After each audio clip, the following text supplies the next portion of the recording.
S কুকিংয়ে তোমাদের সবাইকে স্বাগত।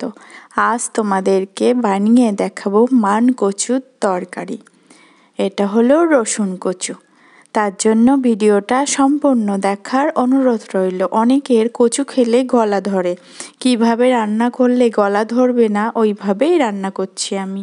প্রথমে কড়াইতে তেল গরম করে 4 পিস পার্শে মাছ লবণ হলুদ দিয়ে লালচে করে ভেজে তুলে নেব।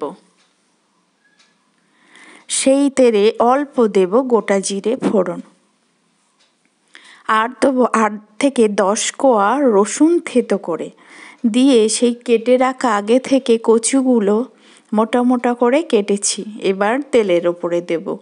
দিয়ে রসুন কচু একসাথে সুন্দর করে ভেজে নেব লালচে করে লবণ আর হলুদ দিয়ে। ভিডিওটা ভালো লাগলে অবশ্যই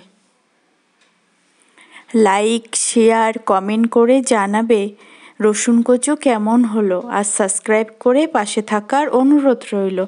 বেশ লালচে করে ভাজা হয়ে গেছে। কচু যদি যত বেশি ভাজবে লো টু মিডিয়াম আঁচে তত কচু সিদ্ধ হয় ভালো আর গলা ধরে না।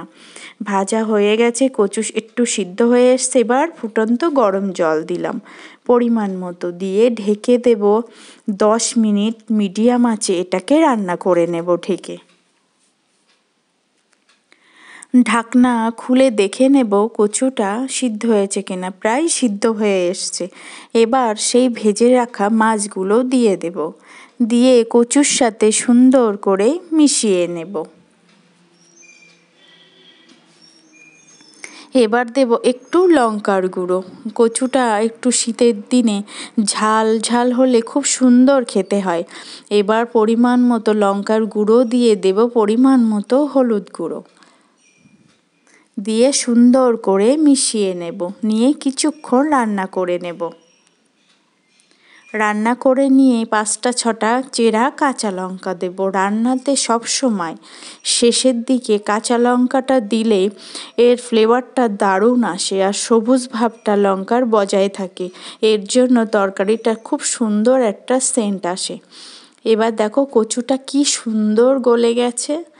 আর কটা লঙ্কা ফাটিয়ে গলিয়ে দেব।